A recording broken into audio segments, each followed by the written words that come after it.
the Republicans think that Joe Biden won the election.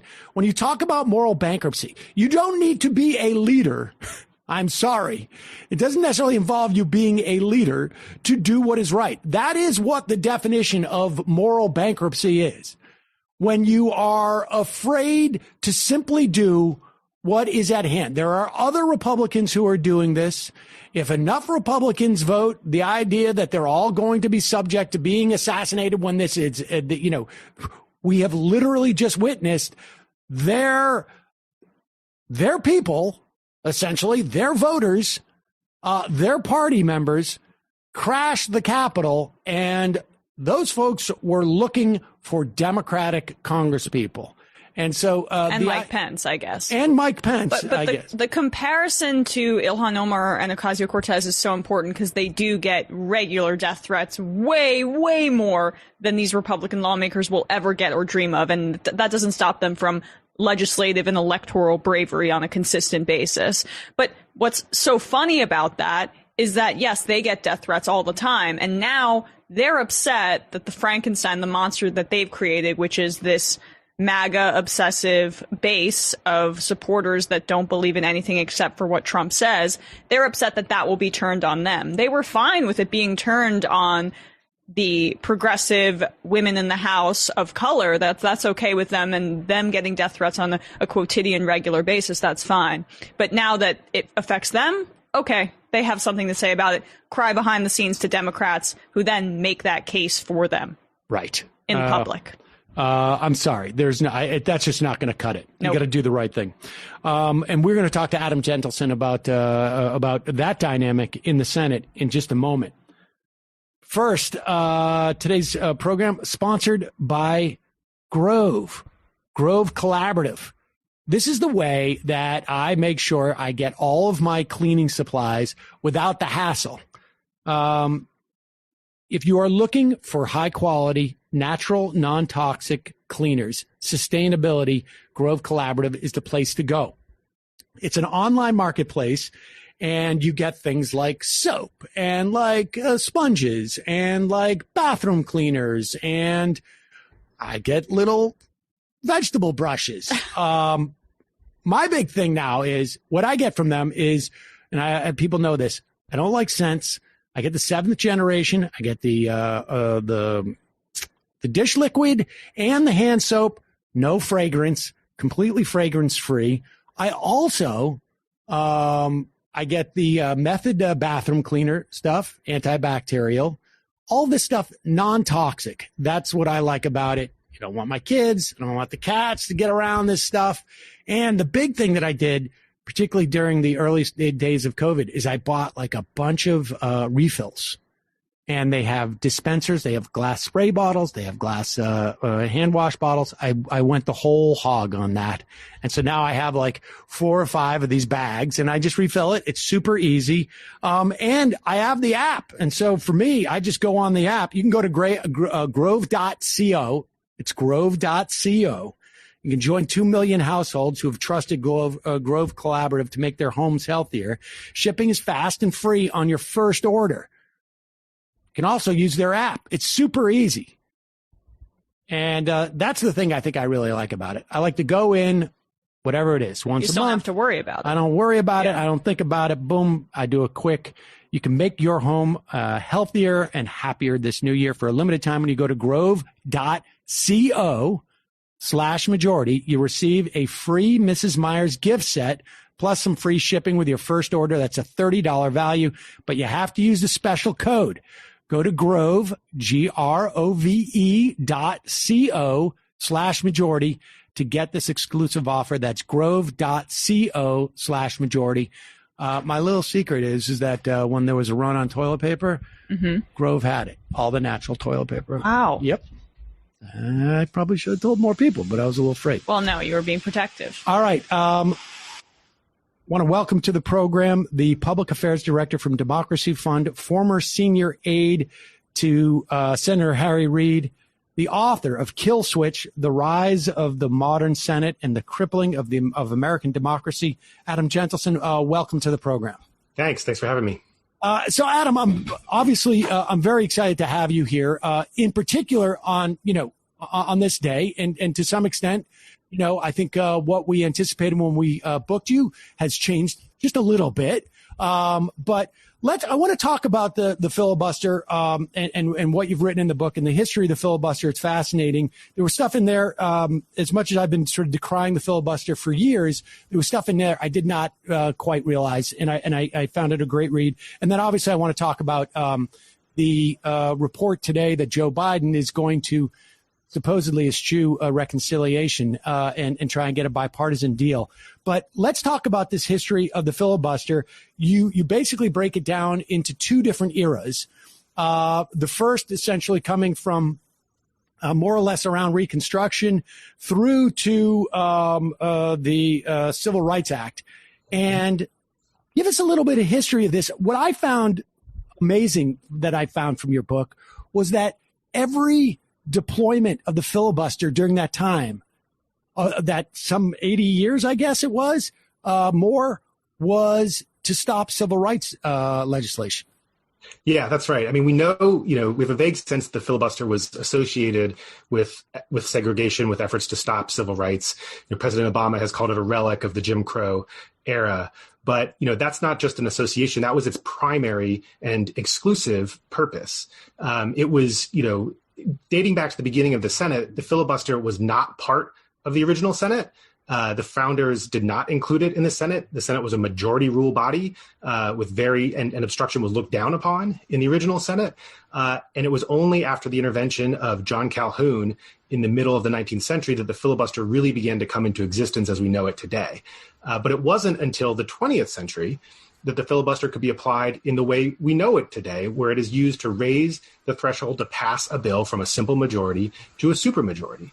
And the way it became honed in this method was by being used to block every civil rights bill that came before Congress from the end of Reconstruction in 1877 all the way through 1964 when Lyndon Johnson finally broke a Southern filibuster. So this wasn't incidental to the filibuster. This was how it was used. This was how Southern senators brought it into existence, and it became a normal part of Senate life because civil rights and the continued oppression of Black Americans was the only issue that provided enough motivation for senators to make this massive innovation and change the shape of the Senate. I mean, this is, that was, and I want you to just talk a little bit about John Calhoun, because I think, we've some time ago, I guess now it was, we had Nancy McLean on to talk about Democracy in Chains, which covers a lot about John Calhoun, but give us a sense of who this guy was and the context in which, because your book is The Crippling of American Democracy. And on some level, it was pretty lame. There was a certain, there was a lameness to the democracy as it, when it started, particularly when we're talking about the Senate, right? I mean, this is a democratic body. That's right. I mean, the Senate has always been an anti-democratic body. But I think the thing about that is that that's often used to overlook the fact that it was more democratic in its original conception than what it has become today. Even as a very deeply anti-democratic body, it was never supposed to be as anti-democratic as it is today. And John Calhoun was the originator of the trend that brought us to where we are today. James Madison, who's often cited as sort of the leading protector of minority rights among the founding fathers, never intended the Senate to have a filibuster, and he certainly never intended the Senate to have a supermajority threshold that almost every bill had to clear. The person who wanted it to be that way was John Calhoun. And so Calhoun was in the Senate starting in the 1830s. This was around the time Madison passed away. All of the other framers were dead. And Calhoun started to innovate the filibuster. He used it exclusively to advance the interest of slavery and to protect the planter class, who were his main benefactors as a senator from South Carolina. So he created the Senate where a minority could have a veto over everything the majority wanted to do. And he was explicit about this. He wrote a tract called A Disquisition on Government that was published right after he died. And he said that he didn't think the framers put in enough protections, and Calhoun wanted any minority faction in the country to be able to exercise veto over anything that passed. So the Senate basically for 200 years was caught in a battle between the Madisonian vision, where there was a lot of debate, but eventually a majority would have its way, and the Calhounian vision, where a minority could block anything that passed. It took about 200 years, but part of what the book argues is that Calhoun won. The Senate we see today, McConnell's Senate, is a Senate where a minority minority of 41 senators who can represent as little as 11% of the population can exercise veto power and block anything the majority wants to do. That is the culmination of John Calhoun's vision of the Senate. We should be clear here that when we talk about a minority, particularly in the context of Calhoun, but really, I mean, until this day, the minority that we're talking about in blocking these things is really, I mean, the functionally the aristocracy, or at least the moneyed elite in this country, right? I mean, it's the moneyed, it's the powerful, it's those people who, the few who are ruling the many, and it is, and the idea of extending, I guess, American democracy to non-white people was sort of like the tip of the spear, as it were, in terms of like opening up and democratizing our country. Yeah, that's absolutely right. I mean, we should be careful with our terminology here. When I say minority, I'm talking about minority in the sense of the top 1%. This is not about protecting vulnerable racial or ethnic minorities. You know, Calhoun, the great American historian Richard Hofstadter, called Calhoun the Marx of the master class. So Calhoun only deployed minority protections to protect the overdog, not the underdog. And what he saw was that this minority was losing out. You know, he was operating at a time when it was becoming increasingly obvious that America wanted to move away from slavery. They weren't, you know, incredibly enlightened, but the Northern economic model was proving dominant.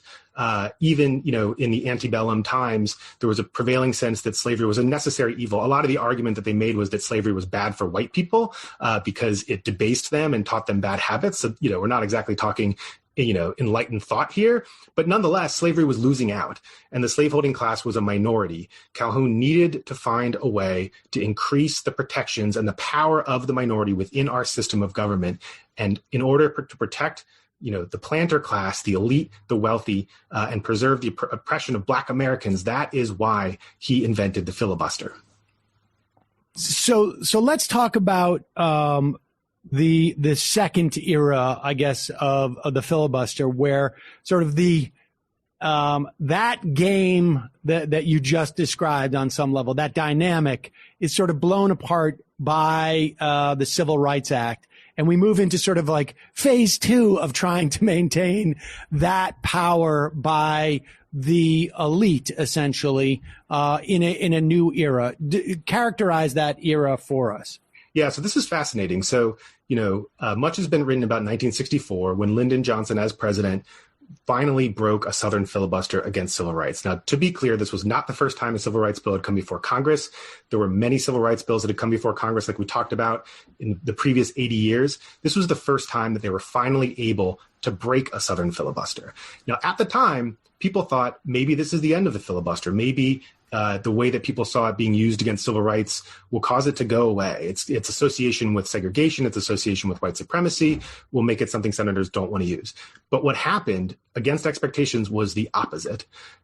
It lost its association with segregation. It became sanitized and sort of entered the market like a generic drug. And when it entered the market, it found that demand was high because senators saw how powerful it had been against civil rights. And, you know, their issue might have been something else. It wasn't blocking civil rights. It was, you know, agriculture policy.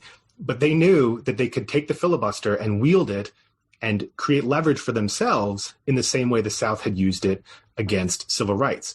At the same time, a bunch of unintentional reforms started to make it much easier to use the filibuster. Before 1964, you had to use the filibuster in sort of the Jimmy Stewart style. You had to go to the floor. You had to actually physically be there, speak. You often coordinated with a bunch of other senators, you know, and you could hold and you could block. You could hold the floor and block a bill for as long as you had the stamina to actually be there and talk, you know. And this still had some connection to the idea of debate, you know, trying to make your case, you know, still some connection to the idea of the Senate. After the 60s, a bunch of innovations happened. I won't get too deep in the weeds about what they are, but basically they gave every senator the power to wage a filibuster, to raise the threshold for passing a bill from a majority to a supermajority by sending an email or making a phone call before the days of email. All they had to do was signal to the cloakroom and signal to the majority leader that they were going to wage a filibuster against a bill. and the Senate's workload was growing so much by this point, the expansion of the federal government caused the Senate to have a lot